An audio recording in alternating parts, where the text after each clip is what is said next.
Hello there everyone and welcome to GamePoints episode 189, your weekly get-together where we talk about recent gaming news. I am your host, as always, Steven Brown, and joining me today is no one. David Smith's out trying to find out what makes the Autobots matrix of leadership so special, and he couldn't join us today. So it's just going to be me flying solo for tonight. That usually means it's going to be a shorter than normal show, but hey, still has to go on, right, as often as it can. So feel free to join the conversation with any questions, comments, concerns, whatever topics I am going to be discussing tonight. Once again, normally it's a two-person show, but our normal co-host has to be away for reasons best left to the imagination, normally involving hot sauce and trying to find the perfect one. But that doesn't mean the news stops. Tonight, we do have to go over some of the news coming out of Blizzard, including an unfortunate leaked, well, I don't want to say unfortunate, but there is a leaked piece of merchandise that seems to hit a major franchise that's coming to the Switch. We're going to have to talk about more sad news dealing with GameStop's impending demise. We can all see it's coming and the writing's kind of on the wall. And also we need to discuss why the Uncharted movie just needs to finally die. But first, I want everyone here to know that this is an audience interactive podcast, so if you're watching here live Monday, 8 p.m. Pacific Standard Time right here at Twitch TV, or later over at youtube.com/GamePointsPC, feel free to join in the conversation. Like I said earlier, questions, comments, concerns, keep this going. This is actually kind of harder to do when it's on my own, so I'm almost relying on people in chat to kind of carry the load just a wee bit. But hey, if you want to lurk, feel free to lurk. Totally fine. Don't ever feel like you're forced to do anything here. So without further ado, let's go ahead and move on to the very first story. And since I am solo, we're going to do this a little bit different on format. I'm actually going to go back to that old tradition we used to have when I bring up the pages themselves. Excuse me, throat's dry. It's going to be very dry this entire show. Sorry about that out the gate. So, first off, what is this leak that you might be hearing about? Well, good old Wario64 over on Twitter seemed to have caught an Amazon posting for an Overwatch-themed Nintendo Switch case officially licensed by Nintendo and Blizzard Entertainment. Let's go ahead and see if we can't get a closer look at the pictures here. This is a official Switch case branding the Overwatch logo.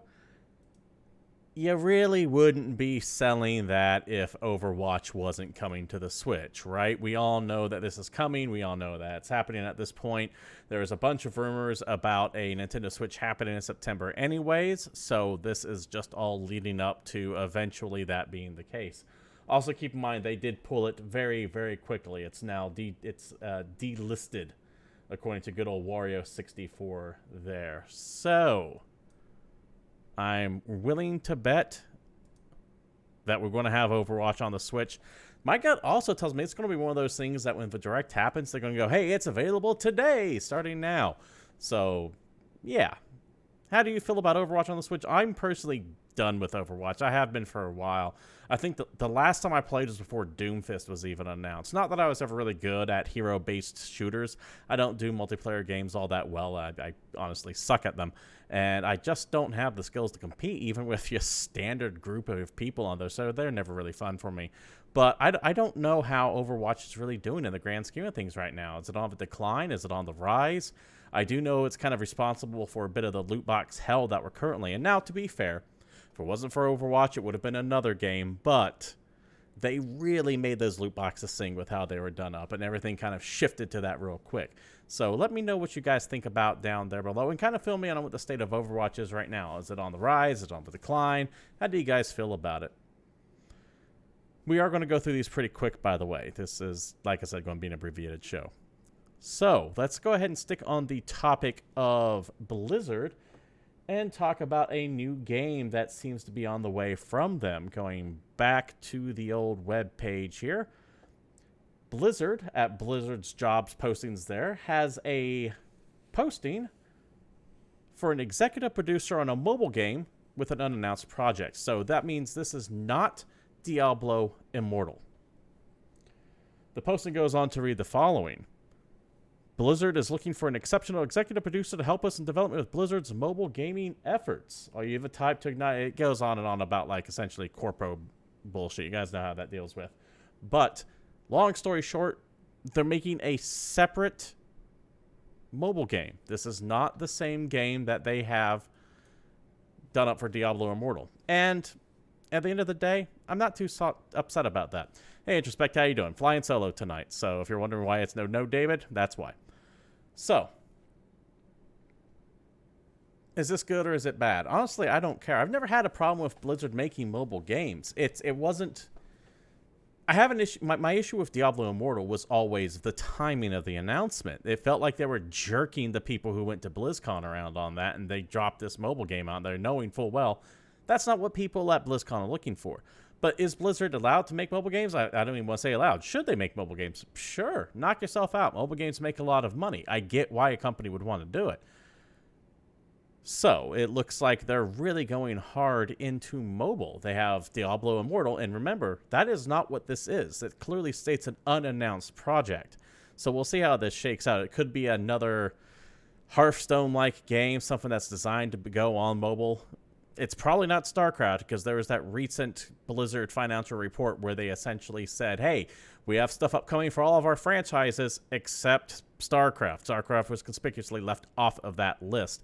So I highly, highly doubt that it is StarCraft related. My gut tells me this is Warcraft related in some way. I don't think that they would be making something on their own. I get the feeling it might be... Oh, you know what it could be? If I had to venture a guess, this is going to be Teamfight Tactics with Warcraft heroes. Or maybe even just... Maybe they're converting Heroes of the Storm into something new with Teamfight Tactics. But I guess that's new hotness right now. They can kind of... I don't want to say it's easy to make, but they can get a quick turnaround on that if they wanted to. If they put their resources behind it. And they could probably do it very, very quickly. Anyways, let us know what you think down below or in chat here live at twitch.tv/GamePoints. What you think that's coming up, what you would like to see them make out. I personally would love to see them go back to Blackthrone for the 5 people who remember that game on the Super Nintendo.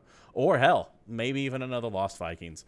Although I would hate to see Lost Vikings on mobile because they would do to it like they did with Dungeon Keeper and Command & Conquer and all the other licenses that I love that got converted into shitty mobile games. Make something new. At least then I won't be upset about it. While on the topic of Blizzard still, let's go ahead and move on to the fact that World of Warcraft Classic has launched. The servers are live right now as I speak, and it seems to be doing pretty goddamn well. This is from Forbes. Feel free to take a look at the full article there. Links, by the way, will be provided down in the description below and wherever I happen to see them, wherever you happen to see this video. From Forbes, author David Jagneau. I hope I pronounced that right, David. World of Warcraft Classic attracts over 1 million concurrent Twitch viewers for launch day. Now, that's Twitch viewers. That's not necessarily players, but it does show that there's a big interest in the actual World of Warcraft Classic itself. A couple of highlights from the article here. As of the time of this writing, over 1.1 million people are actively watching streamers play World of Warcraft Classic today for its launch day on Twitch. Typically, World of Warcraft, a nearly 15-year-old MMO, averages only around 34,000 concurrent viewers in a given week. But right now, it's accounted for over 50% of all viewers' entirety of Twitch. So there are so many people watching World of Warcraft Classic right now, or World of Warcraft specifically, I should say. Not World of Warcraft Classic, but World of Warcraft, that more than half of the viewership on Twitch is dedicated to that when that article was written. Now, why do I say just World of Warcraft and not World of Warcraft Classic? Because there's no separate category for World of Warcraft compared to World of Warcraft Classic. It's all lumped together. However, when the normal average was 34,000 and on the day Classic comes out and it's 1.1 million, it's safe to assume that the vast majority of those people are watching because of World of Warcraft Classic. This game seems to be doing immensely well out the gate. Now, I might get a little bit of hate for this, and I'm fine. I'm prepared for that. I still maintain World of Warcraft Classic is being fueled purely by nostalgia. I shouldn't say purely. There are some people who probably are looking for that original style of gameplay. But I still am of the theory that once people play this game and they realize all the problems that WoW Vanilla had, because I played back in WoW Vanilla. It's not as good as people seem to think it is. In my opinion, it wasn't anyways. I think that these numbers are going to drop dramatically once the bloom is off the rose here. Because we've just come, it's 15 years old. We have come a long way since then. Now, far be it from me to say old game is old. I like going back and through playing through old things. I'm thinking of starting up a run through a System Shock 2 on the stream here soon. I get it. I get there's that nostalgia for it. I just don't, I still maintain the belief that this is not going to last beyond a month or two. You'll still have people playing it, but my gut tells me it's going to be like 20% of the people that we have right now actually playing it. Now, evidence seems to point in the other direction. There are massive queues of like 1,000+ people trying to get on the servers. I don't want this to fail. And I could absolutely be wrong. This could be a couple million people per month subscribing to play just WoW Classic. I can't predict that future. My gut just tells me, though, that once the rose-colored glasses come off, this is quickly going to become a thing of the past. But hey, if it's not, awesome. I hope people get some entertainment out of it, and I hope this works for you. By all means, have fun. Knock yourself out. I'm just some jackass behind a camera with a microphone saying, hey, I don't think this is going to work out. But clearly, the numbers as of today, right now, are proving me wrong. We'll see how they maintain a month from now. Give me 1 second here. I apologize. Normally my co-host talks at the same time. I'm having to do all the talking today because he is out fighting the good fight against communist Russia and the Soviet Union, which is, I don't know. It's weird. He's like 30 years too late for that. I don't know what he's doing. It's really weird. I just saw him putting on some camo and saying he's going to go to Poland to lead a resistance or something like that. And I said, okay, dude, whatever. Knock yourself out. He will be back soon, hopefully. Anyway, I also tend to babble when I'm left on my own, if you couldn't tell. Let's go ahead and keep on with the news. We're actually like a third of the way done. Like, there wasn't much news to begin with today, and who I normally like stretch things out with isn't here. So let's go ahead and move on to the next topic. And that's going to deal with the fact that GameStop is still slowly dying, unfortunately. And I hate to report on stuff like this, but it is what it is. This is via Kotaku, written by Jason Schreier. GameStop lays off nearly 100 people, including nearly half of Game Informer's staff. Now, if you guys recall, last week or the week before, we were talking about how they laid off like 50 regional and district managers. They kind of had a restructuring, and a lot of the mid-tier management got wiped. Higher than store manager, but but lower than like vice presidents and stuff. Orlo, by the way, good to see you in chat. More layoffs are still happening at GameStop. This is not going to be the last. After Black Friday, after this holiday season, my gut tells me you're going to start seeing massive store closures. But for right now, they're getting rid of the auxiliary outlets, including Game Informer. Now, for those of you who don't know, Game Informer was, or still is, it's still around. They just had some layoffs. Is their magazine that you get when you sign up for one of their rewards cards. And for the longest time, it was one of the most subscribed to magazines, gaming magazines in America, solely because of that Power Up Rewards card. I can tell you that right now. But it still pulled in some good numbers. Looks like it not good enough, however.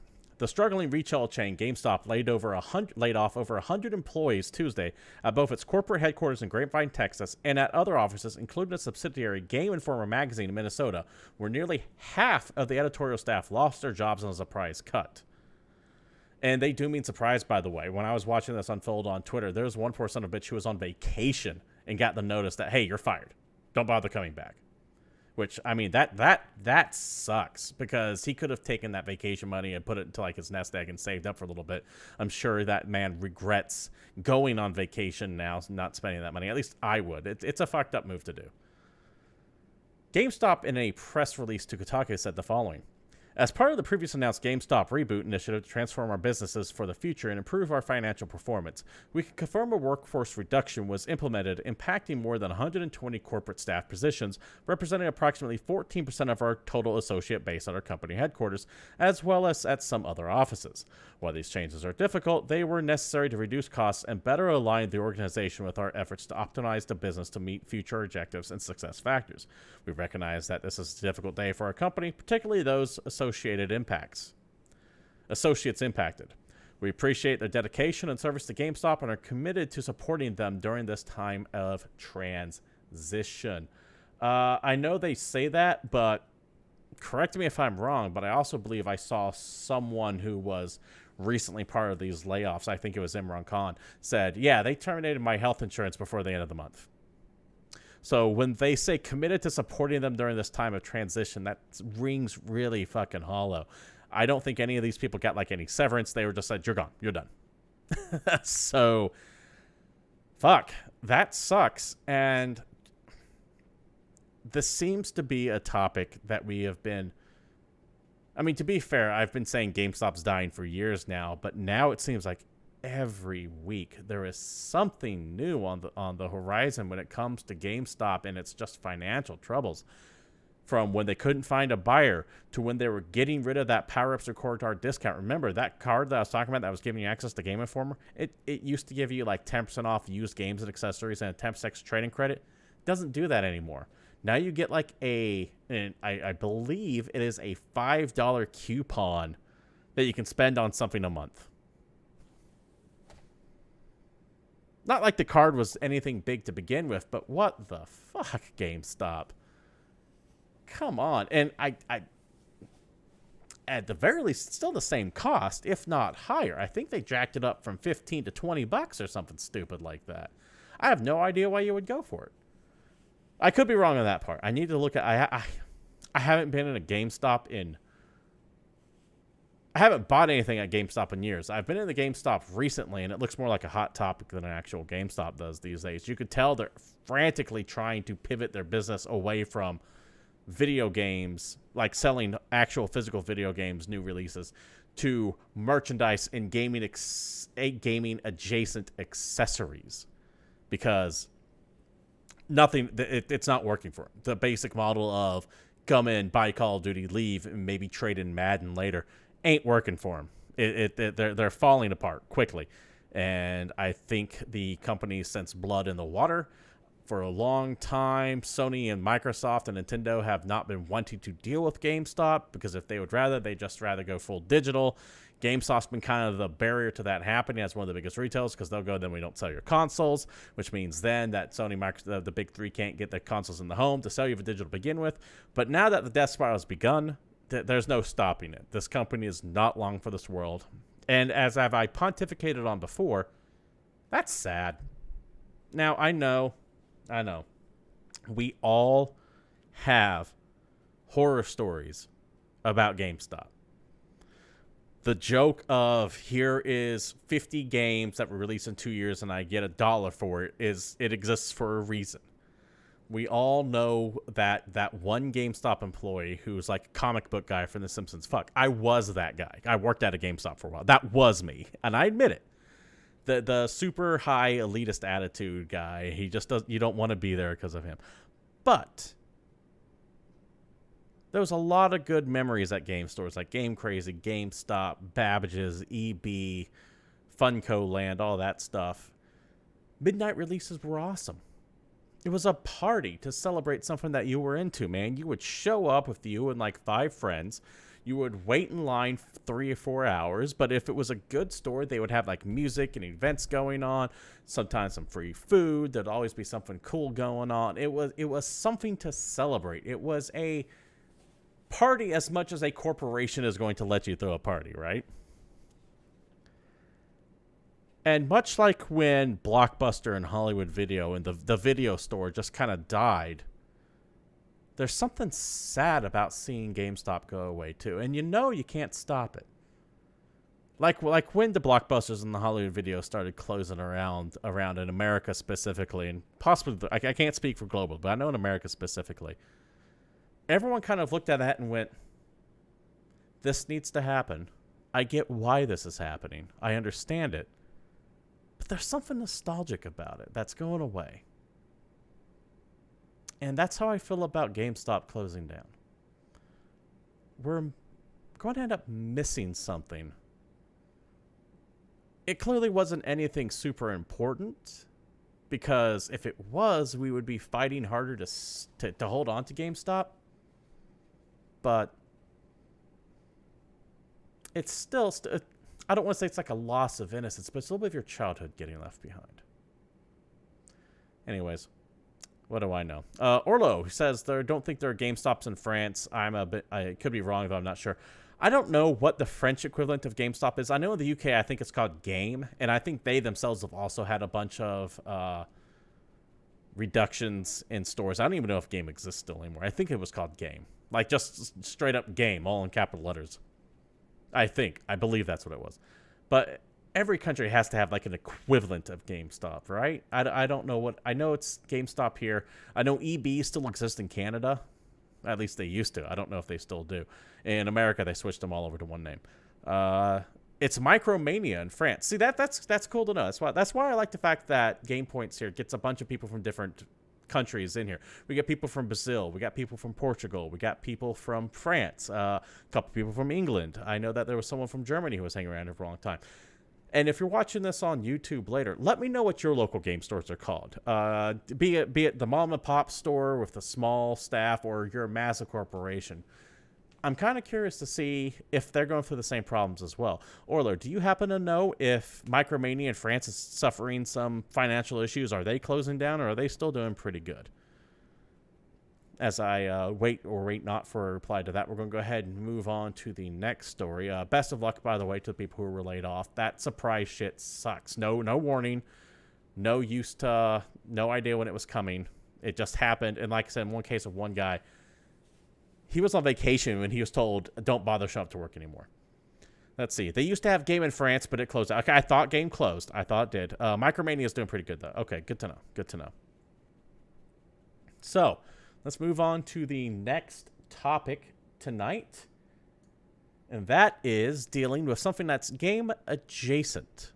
Not directly related to gaming, but related to gaming. This is from Deadline. PlayStation board Sony pick Uncharted with Tom Holland. Studio closing in on director after Dan Trachtenberg exits. Now, this headline misses the most important part, and that's the fact that Uncharted movie once again loses a director. Now, it kind of puts it on the second half there, but let's be real here. This movie has been in development since 2008, and it's gone through multiple directors, scripts, actors, etc. I remember back when they were talking about they were going to bring in Joe Pesci and Robert De Niro as two antique hunters, and that was going to be the Uncharted movie. This goddamn movie is cursed and dead and needs to go away. But, let's read from the article. Let's get what they have to say. Director Dan Trachtenberg exited Uncharted, the Sony Pictures film adapted of the massive selling PlayStation game. Tom Holland remains attached to star, and sources in the studio is moving quickly to lock Trachtenberg's replacement. Meetings are underway now, and that a new filmmaker should be in place by the end of summer. The film will begin production early next year. So, a couple of things with that. One, I got no beef against Tom Holland, but he ain't Nathan Drake. Nathan Drake is supposed to be like in his, at the youngest, his early 30s. At his youngest. Like ideally you think, I know this is cliche as all hell, but ideally you think of Nathan Fillion back during his Firefly days. That is Nathan Drake, not Tom Holland, who's going to be playing like an early 20-something Nathan Drake. No, that doesn't work out for me. That doesn't click in my head right. That feels weird to me. Two, production of the film is going to start before they have a new director. Okay. That seems like a recipe disaster already. Not the fact that I didn't have much hopes for this movie, which has been in development hell and off and on production since 2008. It has gone through multiple producers, multiple scripts. It's just ridiculous. This is one of those things that need to die. Let's see. Chat says, every good video game someday will have a movie project to make more of a movie, but like 80% of the time they have failed. I know what you're saying at there. Yes, there are a very few good game-to-movie adaptations. And even then, none of them were what I would consider great. For example, I liked the Silent Hill movie. It's not a good movie, but I liked it. I was like, okay, this captures what Silent Hill is. I get it. The only successful, and I use that... Well, there are two successful video game movies I can think of, and I don't like either one of them.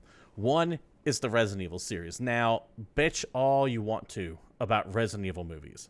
I understand it. I get it. I don't think they're very good either. They made a shit ton of money. They were successful in that idea. That's why there were like 7 or 8 of them, and that's why they're rebooting the franchise again, because they want to keep that money train going. Also, believe it or not, World of Warcraft. And why was World of Warcraft, that movie, or Warcraft, I think it was called, why was that movie successful?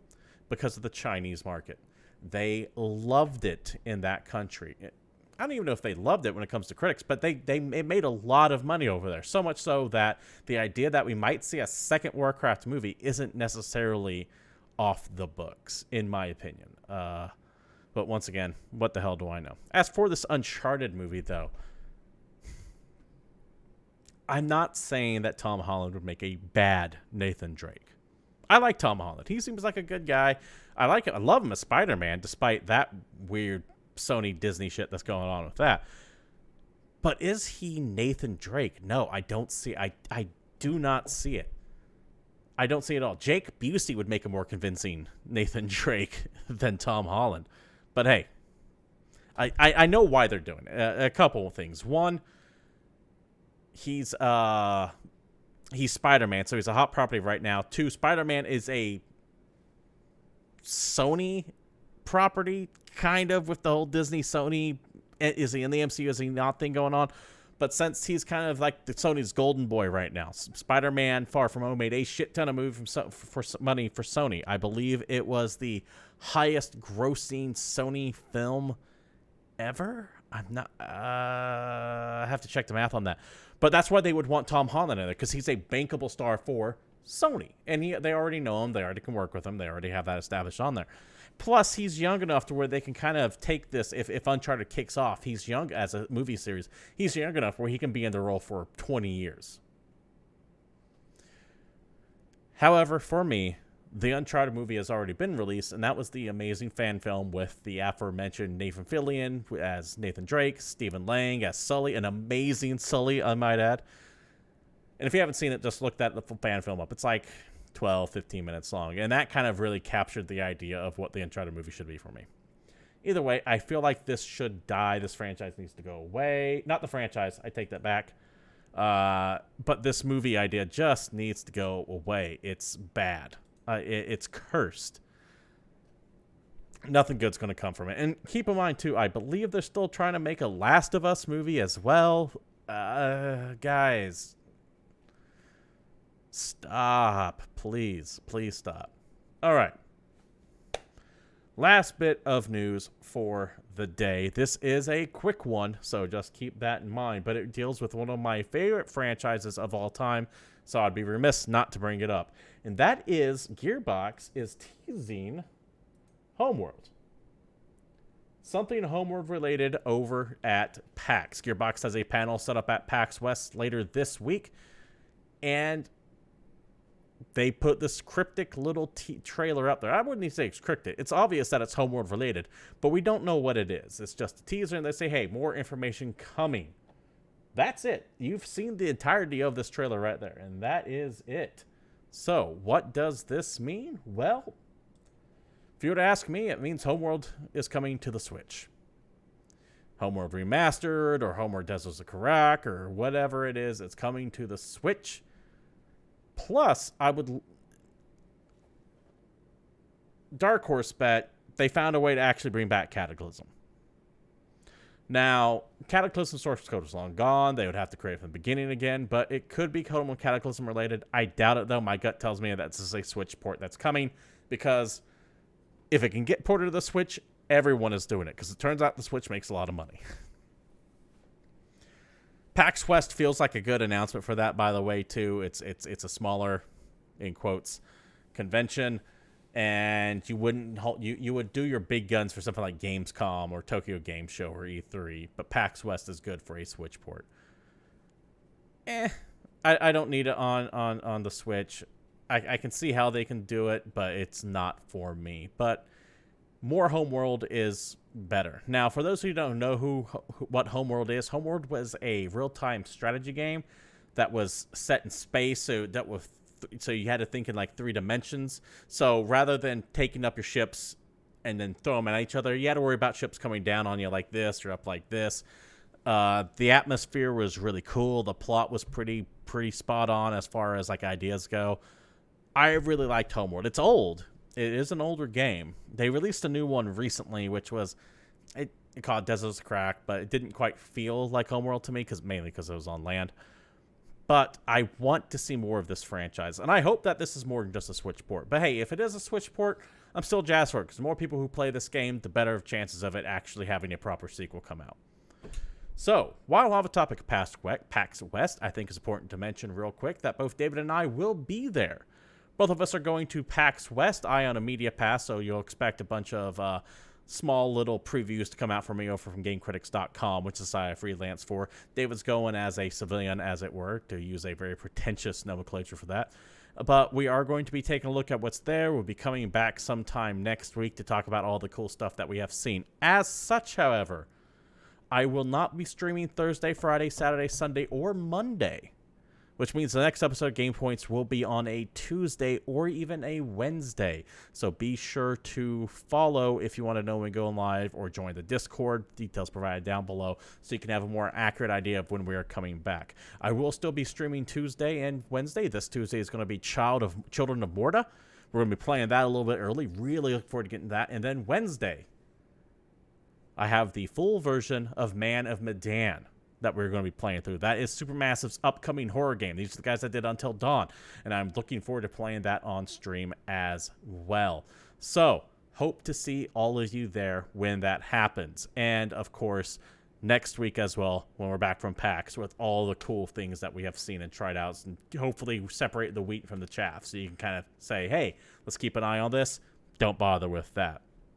Before all that happens, though, before next week hits, we tell you all that stuff, you need something to play during this week to keep yourselves occupied. So let's go ahead and move into new releases real quick. We have a whole bunch of stuff coming out, starting with Ancestors: The Humankind Odyssey. Now, this is Patrice's, I can't remember his last name, but this is, I think he worked on the original Assassin's Creed. He's been kind of bouncing around studios. He finally had a new game come out called Ancestors: The Humankind Legacy. Odyssey, rather. This is that game where you start off as like an ape and you evolve over millions of years, I believe. Apparently, it's not doing too well as far as ratings go, but don't let that distract you if it looks like a game that's up your alley. It's definitely not for me. That's going to be out on PCs this week. We have the Bard's Tale 4 Director's Cut on PS4 and PC. Bard's Tale, of course, is a very, very old franchise. I believe it started in the late 80s on good old DOS. We all remember DOS, right? And this is the director because of that. Bard's Tale's always had a wicked sense of humor to it, so if you like that kind of dry wit in your video games, give it a shot. Collection of Mana comes out on Switch. We have Control on PlayStation 4, Xbox One, and PC. Control is from Remedy. These are guys that Quantum Break, Alan Wake, Max Payne, and it looks amazing. I am really excited to get a hold of Control, but I'm probably not going to be able to play it until next week because of prior commitments to games and PAX, but I am all over this. It has the strangeness of Twin Peaks with telekinetic powers, so I am all in on this game here. We have Crystar coming up. Now, Crystar is a JRPG. Let me get the trailer up here so you guys can see it here. There we go. Very pretty looking as far as like the art style goes. I like the colorfulness of it. But I don't know if it's something that I can necessarily endorse. I'm watching it and it just looks, while it's bright and shiny and colorful, it just looks dated. This is one of those things that kind of reminds me of a PlayStation 3 game almost. But hey, the people who make this, the people who play these games are very devoted to this stuff. I hope it's definitely for you, but I can kind of get into JRPGs JRPGs and action RPGs of this ilk every now and then, but I don't think that this one is going to be for me. But hey, don't let that stop you.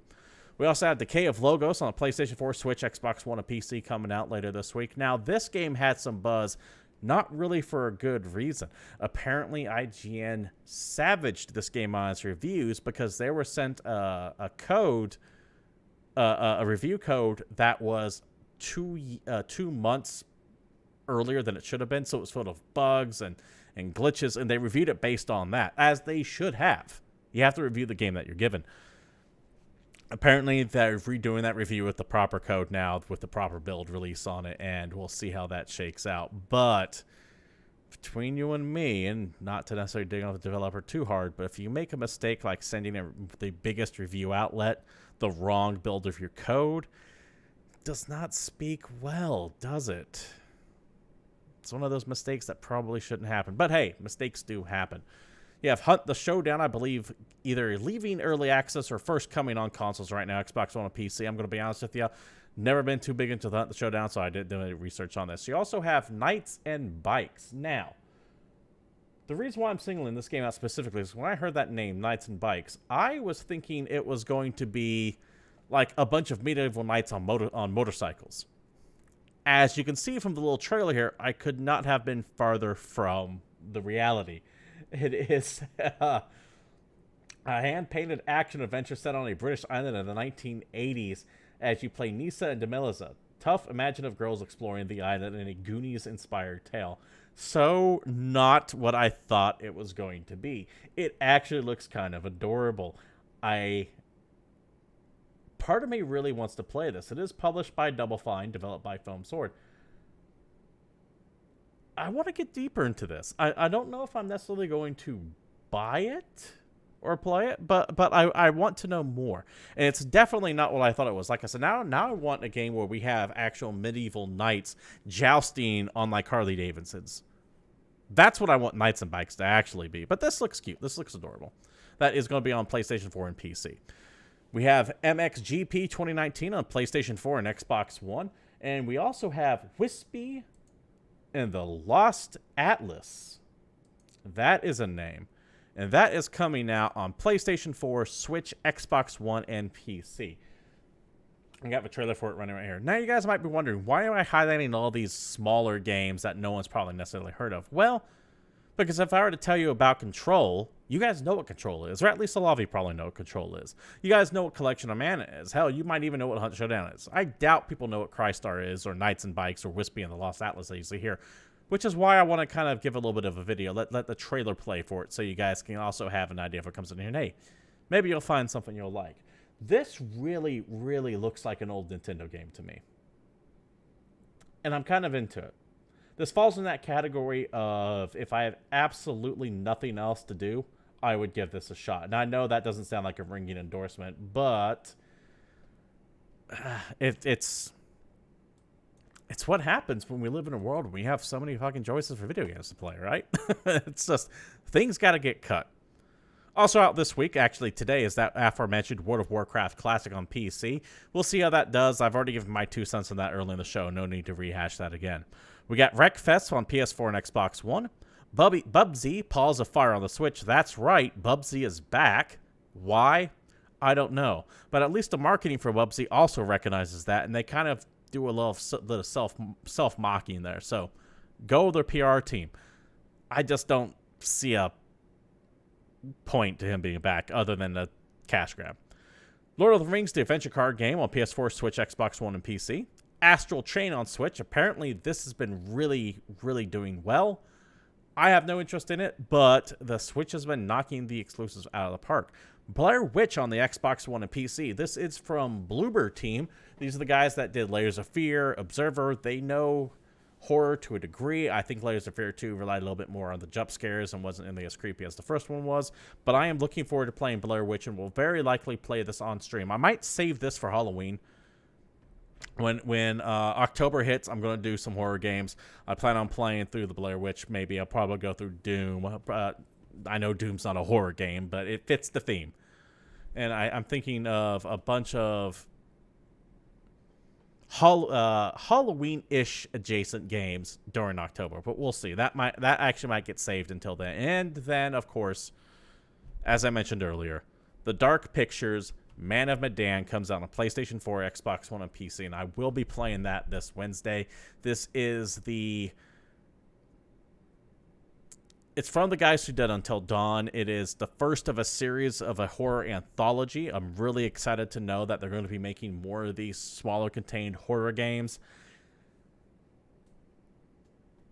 If you like things like Until Dawn or Heavy Rain, or Detroit Become Human. That's the one I was trying to think of.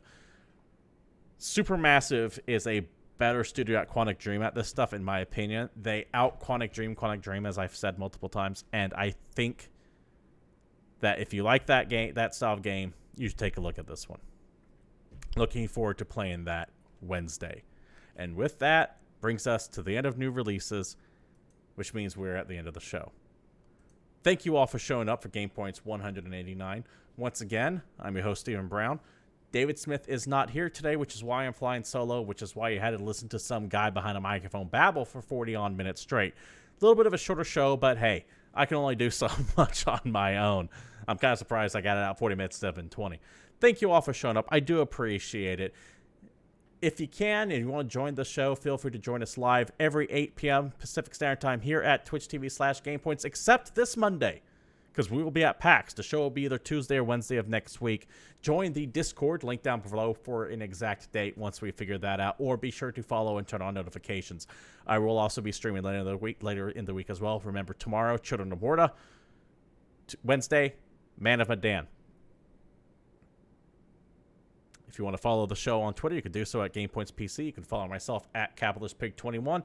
You can follow David when he comes back at PalShot_Satori. And if you can't watch us live, go to the YouTube page at youtube.com/GamePointsPC. I've been talking for 40 minutes. My voice is horribly sore right now. Thank you all for showing up. It is truly appreciated. Orlo, Introspect, and everyone else who happens to be floating around, lurking in chat.